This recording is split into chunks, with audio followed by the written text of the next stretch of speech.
ನಮಸ್ಕಾರ ಎಲ್ಲರಿಗೆ. ಸದ್ಯ ರಾಜಧನ್ ಸರ್ ಮಾತಾಡ್ತಿರೋದು. ಕುಶಲವೇ, ಕ್ಷೇಮವೇ, ಸೌಖ್ಯವೇ. Welcome back to Ganesh Karanth crick talks YouTube channel. ನಿನ್ನೆ ನಮ್ಮ ಕಮ್ಯುನಿಟಿ ಪೋಸ್ಟಲ್ಲಿ ಒಂದು ಹೇಳಿದ್ದೆ, ಇವತ್ತಿನಿಂದ IPL ಒಂದೊಂದೇ ಟೀಮಿದು ಅನಾಲಿಸಿಸ್ ಮಾಡ್ತೇನೆ. ಫಸ್ಟ್ ಗುಜರಾತ್ ಟೈಟನ್ಸ್ ಇದು, ಮತ್ತು ಇವತ್ತೇ ಇನ್ನೊಂದು ವೀಡಿಯೋಸು ಬರ್ತದೆ. ಅದು ಯಾವುದು ಅಂತಂದರೆ ಸನ್ರೈಸರ್ಸ್ ಹೈದರಾಬಾದಿದು ಅಂತ. ಮಾತಿಗೆ ತಪ್ಪಲಿಲ್ಲ ಜನಾರ್ದನ್ ಸರ್.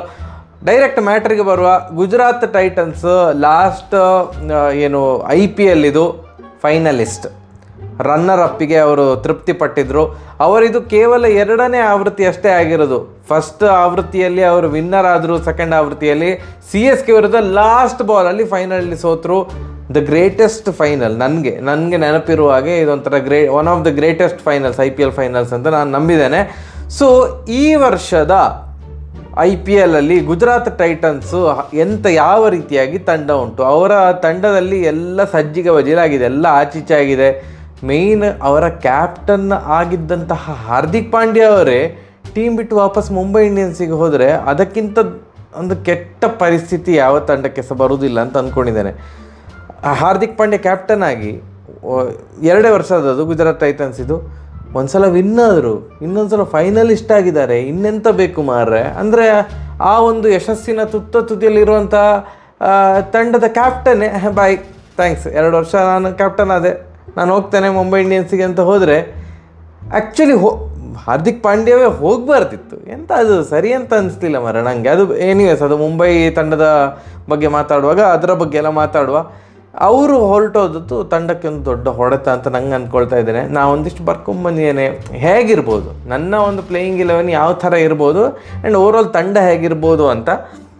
ಅವರಿಗೆ 2 ಹೊಡೆತ, ಒಂದು ಹಾರ್ದಿಕ್ ಪಾಂಡ್ಯ ಅವರು ಬಿಟ್ಟು ಹೋಗಿರೋದು ಆ್ಯಂಡ್ ಇನ್ನೊಂದು ಶಮ್ಮಿ ಅವರು ಈ ಒಂದು IPL ಇಂದ ರೂಲ್ಡ್ ಔಟ್. ಅವರದ್ದು ಇಂಜುರಿ ಸಮಸ್ಯೆಯಿಂದಾಗಿ ಅವರಿಗೆ ಸರ್ಜರಿಯೆಲ್ಲ ಆಗ್ತಾ ಉಂಟು. ಸೊ ಆದ್ದರಿಂದ ಅವರು ಈ IPL ಅಲ್ಲಿ ಆಡೋದಿಲ್ಲ.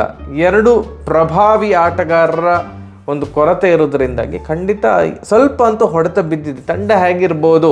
ಸೊ ನಾಯಕತ್ವದ ಚುಕ್ಕಾಣಿ ಹಿಡಿದಿರೋದು ಈಗ ಶುಭ್ಮನ್ ಗಿಲ್ ಅವರೇ ಮೇಯ್ನ್ ಪ್ಲೇಯರ್. ಅವ್ರಿಗೀಗ ಯಾರಿಗೆ ಗುಜರಾತ್ ಟೈಟನ್ಸಿಗೆ ಅವರೊಂದು ಪ್ಲೇ ಆಫಿಗೆ ಬರಬೇಕು ಅಂತಂದರೆ ಗಿಲ್ ಕ್ಲಿಕ್ ಆಗಲೇಬೇಕು. ಓಪನಿಂಗ್ ಗಿಲ್ ಮತ್ತು ವೃದ್ಧಿಮಾನ್ ಸಹ. ನನ್ನ ಪ್ರಕಾರ ವೇಡ್ ಅವರಿಗೆ ಓಪನಿಂಗ್ ಕೊಡೋದಿಲ್ಲ. ವೇಡ್ ಅವರಿಗೆ ಪ್ಲೇಯಿಂಗ್ 11ನಲ್ಲಿ ಚಾನ್ಸ್ ಸಿಗೋದು ತುಂಬ ಅಪರೂಪ ಅಂತ ಅಂದ್ಕೊಂಡಿದ್ದಾನೆ.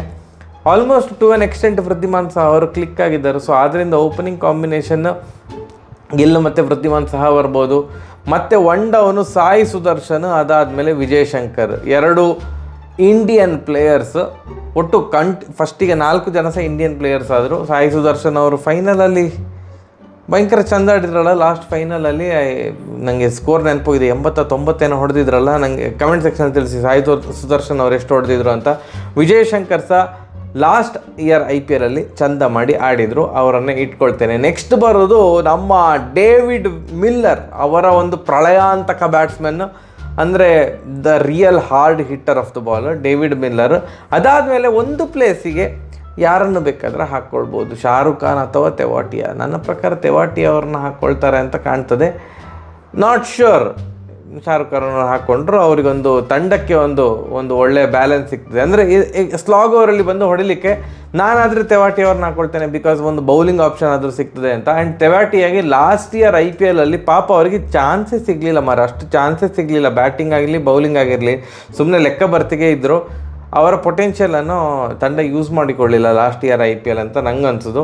ಮತ್ತೆ ಬರೋದು 2 ಅಗೈನ್ ಫಾರಿನ್ ಪ್ಲೇಯರ್ಸು, 2 ಜನರು ಸಹ 2 ಪ್ಲೇಯರ್ಸು ಸಹ ಅಫ್ಘಾನಿಸ್ತಾನದ ಪ್ಲೇಯರ್ಸ್, ರಾಶಿದ್ ಖಾನ್ ಹಾಗೂ ನೂರ್ ಅಹಮದ್. ನೆಕ್ಸ್ಟ್ ಬೌಲಿಂಗಲ್ಲಿ ಈಗ ಒಂದು ಹೊಸ ಸಂಚಲನ ಮೂಡಿಸಿದ್ದಾರೆ. ಒಂದು 11 ಕೋಟಿಯನ್ನು ಕೊಟ್ಕೊಂಡು ಸ್ಪೆನ್ಸರ್ ಜಾನ್ಸನ್ ಅವರನ್ನು ಗುಜರಾತ್ ಟೈಟನ್ಸ್ ಮೊನ್ನೆ ಮಿನಿ ಆಕ್ಷನಲ್ಲಿ ಬೈ ಮಾಡಿದ್ದು. ಸೊ ಅದರಿಂದ ಅವರನ್ನು ಆಡಿಸಲೇಬೇಕಲ್ಲ. ಸೊ ಸ್ಪೆನ್ಸರ್ ಜಾನ್ಸನ್ ಅವರಿಗೆ ಒಂದು ಸಪೋರ್ಟ್ ಸಿಸ್ಟಮ್ ಆಗಿ ನಿಂತ್ಕೊಳ್ಳೋದು 2 ಹಿರಿಯ ಬೌಲರ್ಸು, ಉಮೇಶ್ ಯಾದವ್ ಮತ್ತು ಮೋಹಿತ್ ಶರ್ಮಾ ಅಂತೂ ಲಾಸ್ಟ್ ಇಯರ್ IPL ಇದು ಗುಜರಾತ್ ಟೈಟನ್ಸಿಗೆ ಅಂತಲ್ಲ, ಇಡೀ ಲಾಸ್ಟ್ ಇಯರ್ IPL ಒಂಥರ ರೆವಲ್ಯೂಷನ್ ಕ್ರಿಯೇಟ್ ಮಾಡಿರುವಂಥ ಬೌಲರ್. ಅಂದರೆ ಅವರು ಮಿಡ್ ಆಫ್ ದಿ IPL ಅಲ್ಲಿ ಬಂದರು ಬಂದರು ಅಂತಂದರೆ ಅವರಿಗೆ ಒಂದು ಚಾನ್ಸ್ ಸಿಕ್ಕಿದೆ ಪ್ಲೇಯಿಂಗ್ 11ನಲ್ಲಿ. ಅದಾದಮೇಲಿಂದ ಬಟ್ ಅಂತ ಕ್ಲಿಕ್ ಆದರು. ಭಯಂಕರ ಇಕಾನಮಿ ರೇಟಲ್ಲಿ ಸಿಕ್ಕಾಪಟ್ಟೆ ವಿಕೆಟ್ಸ್ ತೆಗಿತಾಯಿದ್ರು. ಬಟ್ ಜನ ನೆನ್ಪಿಟ್ಕೊಳ್ಳೋದು ಏನು, ಲಾಸ್ಟ್ 2 ಬಾಲ್ ಫೈನಲಲ್ಲಿ ಏನು ಬಾಲ್ ಹಾಕಿದ್ರಿ ಮಹೇಶ್ ಶರ್ಮಾ ಅವರೇ, 4 ಮತ್ತು 6 ಹೊಡೆಸ್ಕೊಂಡು 2 ಬಾಲಿಗೆ 10 ರನ್ ಅಂತ ಬೇಕಿತ್ತು ಚೆನ್ನೈಗೆ, ರನ್ ಬಿಟ್ಕೊಟ್ರಲ್ಲ ಅಂತ ಆ ಥರ ಜನ ನೆನ್ಪಿಟ್ಕೊಳ್ತಾರೆ. ಬಟ್ ಓವರಾಲು ಭಯಾನಕ ನೆಕ್ಸ್ಟ್ ಲೆವೆಲ್ ಕ್ಲಿಕ್ ಆದಂತಹ bowler Mohit Sharma last year IPL. So ಅವರು ಪ್ಲೇಯಿಂಗ್ 11ನಲ್ಲಿ ಸದ್ಯಕ್ಕಂತೂ ಚಾನ್ಸ್ ಗಿಟ್ಟಿಸ್ಕೊಳ್ತಾರೆ. ನನ್ನ ಪ್ರಕಾರ Gujarat will go with this. ಈ ಟೀಮ್ ಈ ಪ್ಲೇಯಿಂಗ್ 11ನಲ್ಲಿ ಹೋಗ್ತಾರೆ ಅಂತ ಅಂದ್ಕೊಂಡಿದ್ದಾನೆ. ಬೆಂಚಲ್ಲಿ ಹಾಗಾದ್ರೆ ಯಾರು ಬೆಂಚ್ ಸ್ಟ್ರೆಂತ್ ಉಂಟು? ಬೆಂಚ್ ಸ್ಟ್ರೆಂತ್ ಸೂಪರಾಗಿ ಉಂಟು, ಬೆಂಚ್ ಸ್ಟ್ರೆಂತ್ ಇಲ್ಲ ಅಂತ ಹೇಳೋದಿಲ್ಲ. ನೋಡಿ, ಕೇನ್ ವಿಲಿಯಮ್ಸನ್ ಅವರನ್ನ ನಾನು ಬೆಂಚಲ್ಲಿ ಇಟ್ಟಿದ್ದೇನೆ. ಬೆಂಚಲ್ಲಿ ಮ್ಯಾಥ್ಯೂ ವೇಡ್, ಕೇನ್ ವಿಲಿಯಮ್ಸನ್ನು ಮತ್ತು ಒಮ್ರಾಜೈ, ಹಾಗೆ ಅಲ್ವಾ ಪ್ರೊನೌನ್ಸ್ ಮಾಡೋದು? ಒಮ್ರಾಜೈ, ಅಜ್ಮತುಲ್ಲಾ ಒಮ್ರಾಜಯ್ಯ ಹೇಗೆ ಪ್ರೊನೌನ್ಸ್ ಮಾಡೋದು? ಅಜ್ಮತುಲ್ಲಾ ಅಂತ ನೆನಪಿಟ್ಕೊಳ್ಳೋ, ಅಫ್ಘಾನಿಸ್ತಾನದ. ಅವರು ಸಹ ಒಂದು ಒಳ್ಳೆ ಪ್ಲೇಯರು, ಬ್ಯಾಟಿಂಗ್ ಸಹ ಮಾಡ್ತಾರೆ, so to an extent bowling ಸಹ ಅಂದರೆ ಇವರೆಲ್ಲ ಒಂಥರ ಆಲ್ರೌಂಡರ್ಸ್ ಥರ ಮಾರ್ರೆ ನಮಗೆ, ಅಜ್ಮತುಲ್ಲಾ ಎಲ್ಲರೂ ಸಹ. ನೆಕ್ಸ್ಟ್ ಇಂಡಿಯನ್ ಪ್ಲೇಯರ್ಸ್ ಯಾರು ಇರೋದು ಅಂತಂದರೆ ಅಭಿನವ್ ಮನೋಹರ್, ಅವರು ಸಹ ಒಂಥರ ಹಾರ್ಡ್ ಹಿಟ್ಟರ್, ಅವ್ರು ಬೆಂಚಲ್ಲಿದ್ದಾರೆ. ಕಾರ್ತಿಕ್ ಕ್ಯಾಗಿ ಬೆಂಚಲ್ಲಿದ್ದಾರೆ. ಸೊ ಓವರಾಲ್ ಒಳ್ಳೆ ತಂಡ, ಬಟ್ ಇವರಕ್ಕಿಂತ ಸಹ ಒಳ್ಳೆ ತಂಡ ಈ IPL ಅಲ್ಲಿ ಉಂಟು ಅಂತ ನಂಗೆ ಅನ್ನಿಸ್ತಾ ಉಂಟು. ಲಾಸ್ಟ್ ಇಯರ್ಗೆ ಕಂಪೇರ್ ಮಾಡಿದರೆ ಈ ವರ್ಷದ GT ಬ್ಯಾಲೆನ್ಸ್ ಮಿಸ್ ಆಗಿದೆ ಅಂತ ಅನ್ನಿಸ್ತು. ಬ್ಯಾಲೆನ್ಸ್ ಮಿಸ್ ಆಗಿದೆ ಅನ್ನೋದಕ್ಕಿಂತ 2 ಹಿರಿಯ ಅನುಭವಿ ಆಟಗಾರರು, ಇಂಪ್ಯಾಕ್ಟ್ ಕ್ರಿಯೇಟ್ ಮಾಡುವಂಥ ಆಟಗಾರರ ಕೊರತೆಯಿಂದಾಗಿ GT ಸ್ವಲ್ಪ ಈ ಸಲ ಅಂತ ಆಗಿರ್ಬೋದು. ಬಟ್ ಅವರ ಕೋಚ್ ಆಶೀಶ್ ನೇಹ್ರಾ ಏನಾದ್ರು ಲಗಡಿ ಮಾಡ್ತಾರಪ್ಪ, ಅವರು ಅಷ್ಟು ಸುಲಭದಲ್ಲಿ ಬಿಟ್ಟುಕೊಡುವಂತಹ ಒಂದು ಕೋಚ್ ಎಲ್ಲ ಅಲ್ಲ. But overall good team, it could have been better ಅಂತ ಅನ್ನಿಸ್ತಾ ಉಂಟು. ನಿಮ್ಗೆ ಎಂತ ಅನ್ನಿಸ್ತಾ ಉಂಟು? ಗುಜರಾತ್ ಈ ಸಲದ ಗುಜರಾತ್ ಟೈಟನ್ಸ್ ಪ್ಲೇ ಆಫಿಗೆ ಹೋಗ್ತದಾ?